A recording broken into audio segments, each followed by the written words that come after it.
And welcome to a special edition of Pop It with me, Matt Rebar. As you know, we usually have 3 players, but we had like 40 people who said, I can't do it. So we ended up with just 2, but it's our winner circuit. We got Christian Hinton, 3-time winner of Pop It. Thank you. 3 times. Thank you. And then we have Robin, who's 1-time winner, but man, oh man, that one time she brought it. So I'm excited to see who is going to prevail today between these 2, and whoever wins comes back on next time. But either way, you'll both be on in the future. You're both fantastic. I love you. So let's just get right into it. Let me get my phone because I have to time you guys. For those who don't know the concept, it's 5 topics. Each, both Robin and Christian will get 30 seconds about the topic. They could say whatever they want, their opinions, whatever you feel like, you guys. It's that easy. So let's start off with topic number 1.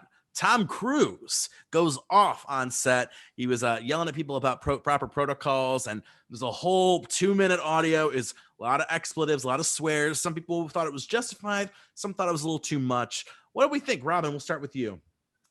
I'll start off by saying I think it's totally warranted. I've been all in on the COVID protocols all year. And whenever I see people without a mask, or God forbid it's below their nose, I want to yell at them like Tom Cruise yelled at them. But I will say that Tom Cruise is a Scientologist, and he's really high up in Scientology. He's like best friends with David Miscavige, the leader of Scientology. So to see a really powerful Scientologist yelling at like regular workers like that, it was a little bit chilling. Like, if someone doesn't socially distance, are they just going to go missing like Shelley Miscavige did? Where is Shelley? Oh, that's your time. A little conspiracy there. It felt like a Netflix documentary intro. I loved that. All right, Christian, what do you think? Your time. 100% want to go with the hashtag where is Shelley? Listen, I love the Scientology stuff, but I just want to say this. I love Tom Cruise. He's a great actor. I don't care about the Scientology stuff too much. I think it's warranted 100%. I liked when he did it. And I'm more worried about the people who didn't like it, because those are people who clearly never played sports or never did anything competitive, because this is something that he was right. It puts food on people's tables. It pays for people's tuition. Tom Cruise was absolutely warranted. He was absolutely right. Hashtag where is Shelley? And that's your time. I got to say, it did sound intense, but he made some great points. I mean, he's working in an industry that entertainment is really taking a hit. I mean, there's people who, were working at Disney, who are doing movies and films, who still have not recovered since COVID hit. So I feel like it's really justified in his industry. And I think Christian made up a good point about, it's more bothersome if you feel like, oh, it was too much. But like, I mean, Robin, the conspiracy theory today. I love it. All right, so the Lizzie McGuire reboot, it's not happening. So originally it was going to be on Disney Plus. It was going to be Lizzie McGuire all adultified, and then they said issues. We want it to be real, so they moved it to Hulu, and then apparently, it just is just down the toilet.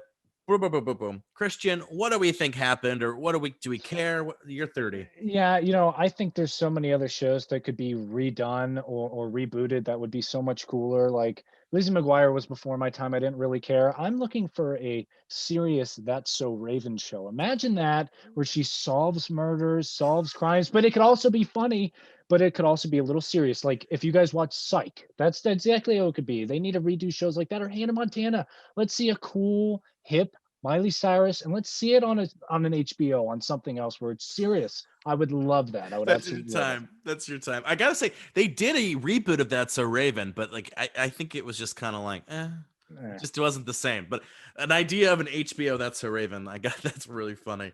Robin, Lizzie McGuire, what do you think? 30. We got to have Raven find Shelley.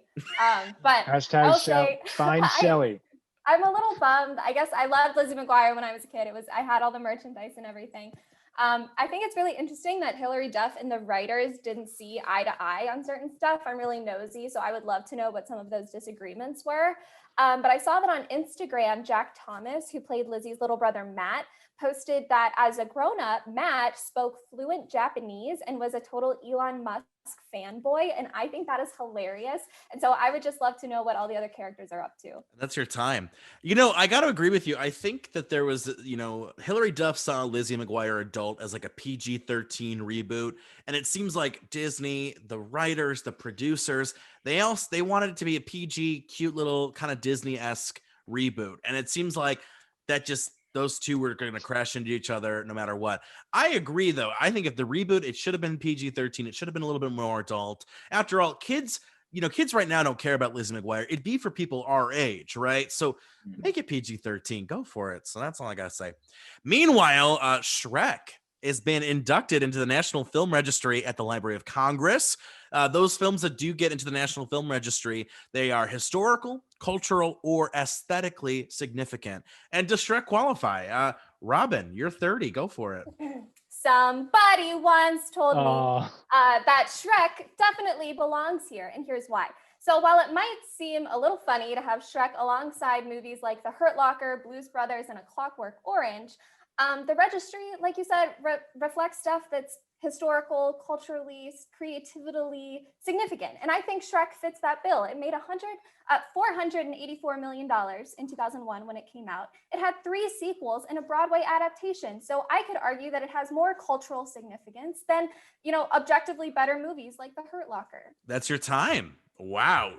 You had the data. You had the receipts and the data on that one. I love it.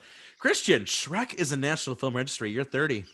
I was going to do that somebody once told me bid, and I got so pissed when she did it, but I'm glad she did because it was funny. I'll tell you this much about it.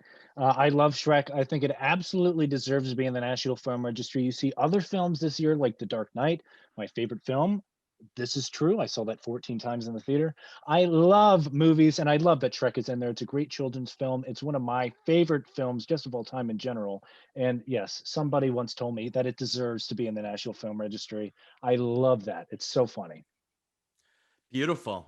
If Shrek made it, then Shrek 2 has to make it because I prefer Shrek Shrek 2 was 2. good. Yeah, I like Shrek 2. I I agree. think Shrek 2 is a little stronger because I don't know. I mean, the original's great, but I don't know. I feel like the context and like the whole like marrying the ogre. I mean, I think it speaks to a lot of prejudice and stereotypes, and I love that message.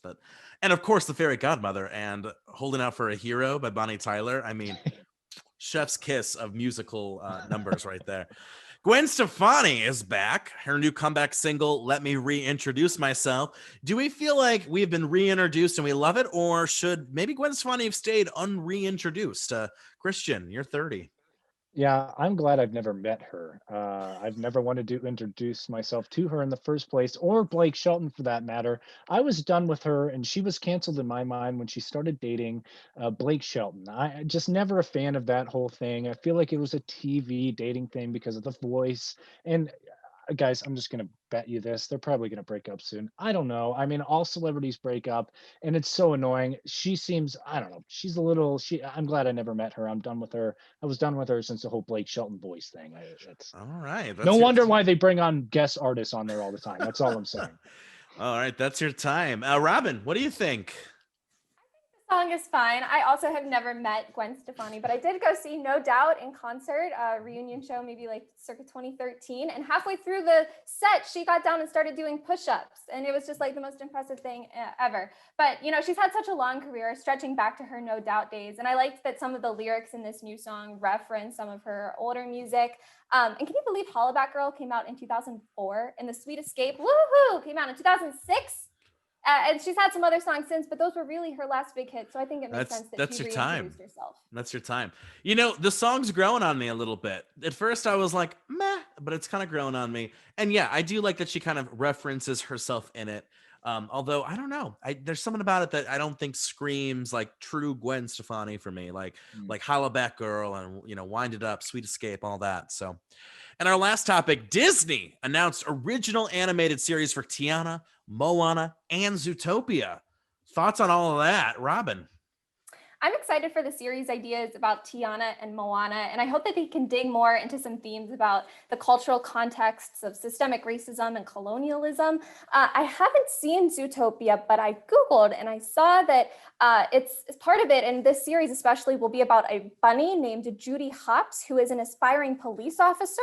And to that, I say that all cops are bastards, defund the police, defund Judy Hopps. So I'm out, it's not for me.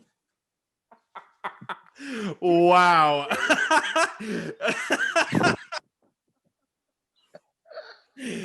Robin, I gotta tell you, I think you'd enjoy the movie. um, if there's any police force that's doing it right, it is Zootopia.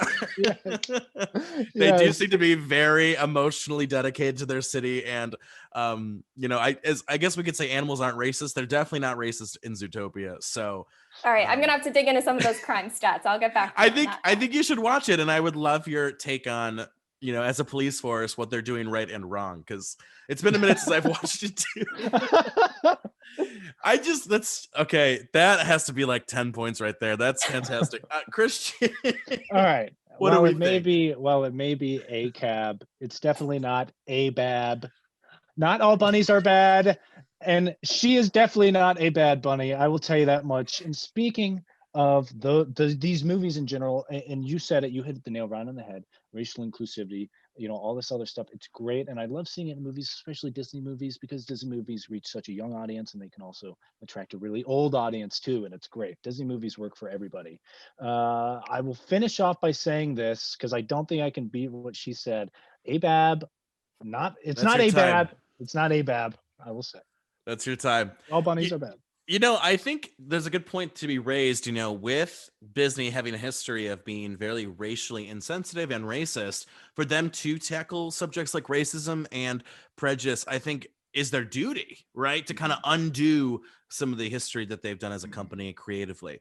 And, Tiana, a lot of people mention this, and it wasn't something that I thought of, but it makes a lot of sense. They're like, Tiana was a frog for most of the movie. She wasn't really seen as a black woman. She's seen as a frog. Mhm.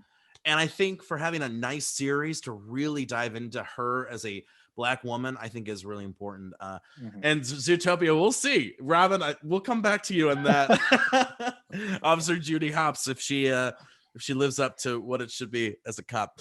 All right. Well, this was a fantastic game. Clearly 2 winners here, but we have to have a winner to win this one. And the totals are 26 points and 23 points. Wow. And edging by 3 today was Robin.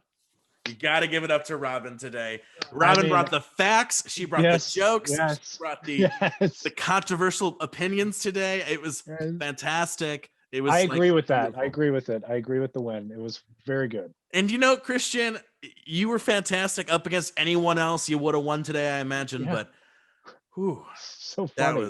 that was funny. We'll have to have you 2 face off in the future again, because I think you guys are the best players of this game so far, as we're only like 8 episodes in. So, Sure. and just a reminder, if you saw this today and you were like, I want to play, please let me know. DM me, reach out to me. Please get email beat by me. us. Please get beat by us. Please come in, and be second to Robin and Christian in the future. So, all right. Well, Robin, we'll see you in 2 weeks. Christian, we won't see you in 2 weeks probably, unless I need a backup to a backup to a backup, and you have Understandable.